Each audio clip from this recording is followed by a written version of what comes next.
Hello guys, নতুন করে আমি আর কি বলবো? আপনাদের তো এখন আর কারো জানার বাকি নাই যে আমার অনেকগুলা বাচ্চা কাচ্চা আছে। তো এই বাচ্চা কাচ্চাগুলোদেরকে আমি পালতেছি একদম ছোট্টবেলা থেকে। আমার অনেকগুলা পাখি আছে, ওদের থেকে তো মাঝে মাঝেই বাচ্চা কাচ্চা বের হয়।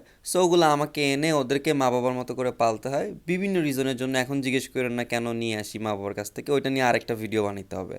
তো যাই হোক, দেখেন এই বাচ্চাগুলোকে যখন ওদের গায়ে একটা ফেদারও ছিল না, ওদের চোখটাও ইভেন ফুটে নাই, ঠিক ওই টাইমটার থেকে আমি ওদেরকে পালতেছি। সো আমি ওদের মা, আমি ওদের বাবা। তো দিনরাত জেগে জেগে ওদেরকে পালতে পালতে এখন ওদের সাথে এমন একটা বন্ডিং, এমন একটা অ্যাটাচমেন্ট আমার হয়ে গেছে যে ওরা না থাকলে আমার ভাল লাগে না।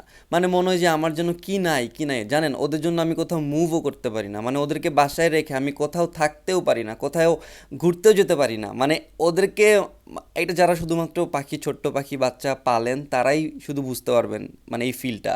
মাঝে মাঝে এই জিনিসটা নিয়ে একটু প্যারা খেলেও ওদের ছাড়া আমার চলবে না। যখন আমি কোথাও গিয়ে থাকি, কোথাও গিয়ে ঘুরতে যাই, 2-3 দিন থাকি, তখন আমার যেন মনে হয় কি যেন আমার কাছে নাই, কি যেন আমার কাছে নাই। কারণ ওদেরকে রাতের পর রাত জেগে জেগে আমাকে খাওয়াইতে হয়। রাত 1টা, 2টা, 3টা যখন ওরা কান্না করে আমি খাওয়াই। মানে এমনও দিন গেছে যে আমি মাসের পর মাস দেখা গেছে রাতে আমি 3টা 4টার আগে ঘুমাইতে পারি না, শুধুমাত্র ওদের জন্য। তো সবাই আমার এই ছোট্ট কিউট বাচ্চাগুলোর জন্য দোয়া করবেন। তো আজকের ভিডিওটা এ পর্যন্তই। পরবর্তী ভিডিও দেখার জন্য অবশ্যই ফলো করে রাখবেন। Till then, tata.